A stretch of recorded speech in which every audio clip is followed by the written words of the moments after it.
बुलंदशहर शिकारपुर तहसील क्षेत्र के गांव पदोपुर में सार्वजनिक संपत्ति, तालाब, प्राथमिक स्वास्थ्य केंद्र व चरागाह की भूमि पर तहसील कर्मचारियों की मिलीभगत से हो रहे अवैध कब्जे को कब्जा मुक्त करवाने के लिए पीड़ित काट रहे तहसील व कोतवाली की चक्कर तहसील में पीड़ित मनोज कुमार पुत्र तेज सिंह की कोई सुनने वाला नहीं है। पीड़ित ने बताया कि गांव पदोपुर में नवीन पुत्र सुखबीर गांव की प्राथमिक स्वास्थ्य केंद्र के लिए आरक्षित भूमि गाटा सन 419 को जबरदस्ती अवैध रूप से मिट्टी का खनन करके उक्त भूमि को कब्जा कर रखा है। अब से पूर्व में भी उक्त भूमि पर सन 2007 में उक्त भूमि पर कब्जा कर लिया था, जिसे तत्कालीन एसडीएम केपी सिंह द्वारा उक्त भूमि को उपरोक्त लोगों के कब्जे से मुक्त कराया था। 15 वर्ष बाद फिर दोबारा से नवीन पुत्र सुखबीर सिंह उसी भूमि पर अवैध कब्जा कर रहा है। पीड़ित का कहना है कि तहसील प्रशासन बार बार नाप के लिए बोल देता है लेकिन आता नहीं है। पीड़ित ने बताया कि शिकारपुर तहसील प्रशासन ने कई बार नाप करने का दिन रखा लेकिन नाप करने के लिए उस जमीन पर पहुंचे ही नहीं। पीड़ित का कहना है कि IGRS पर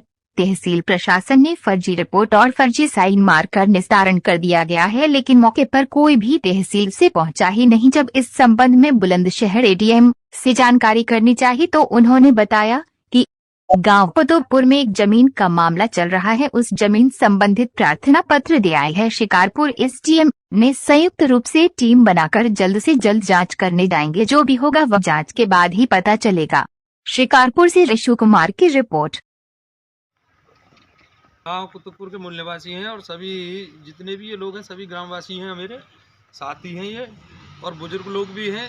यहाँ पे जो मामला चला हुआ है वो 419 जो रिजर्व भूमि है हमारी, गाटा संख्या 419 स्वास्थ्य केंद्र की रिजर्व भूमि है।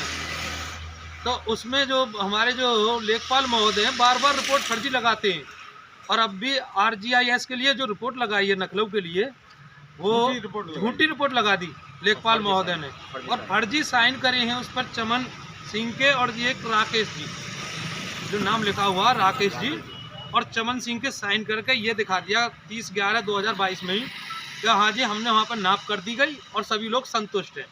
इससे पहले भी इन्होंने एक रिपोर्ट लगाई थी 17 तारीख में, जो कि हमें इन्होंने तारीख दी थी 24, लेखपाल महोदय ने स्वयं ईश्वर चंद जी ने, ये उनके साइन है ईश्वर चंद जी के और उन्हीं के हाथ से लिखी हुई है ये तारीख।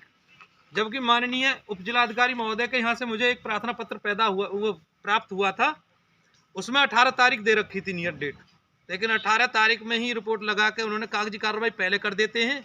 नाप के लिए कोई तहसील स्टाफ आता नहीं है, अभी तक कोई नाप नहीं हुई। ये गांव वासियों से सभी से मालूम कर सकते हो।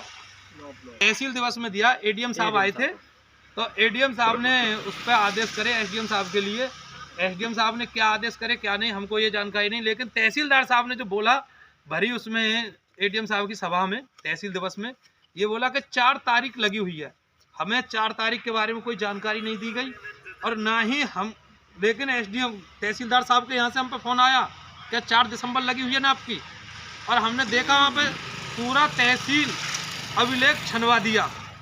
हमको 4 तारीख में कोई भी ऐसा प्रार्थना पत्र नहीं है जो हमारे यहाँ के लिए टीम तैयार हो, गठित की गई हो। सभी ने, हसन मियाँ ने साफ मना कर दिया कि हमारे यहाँ पर कोई सूचना नहीं है कि आपके गांव में टीम जाएगी, पूरे भ्रष्ट। और लेखपाल ईश्वर चंद ने इसमें दाम ले रखे हैं, और लेखपाल ईश्वर चंद को बचाना चाह रहा पुलिस, ये क्या कहते हैं तहसील प्रशासन।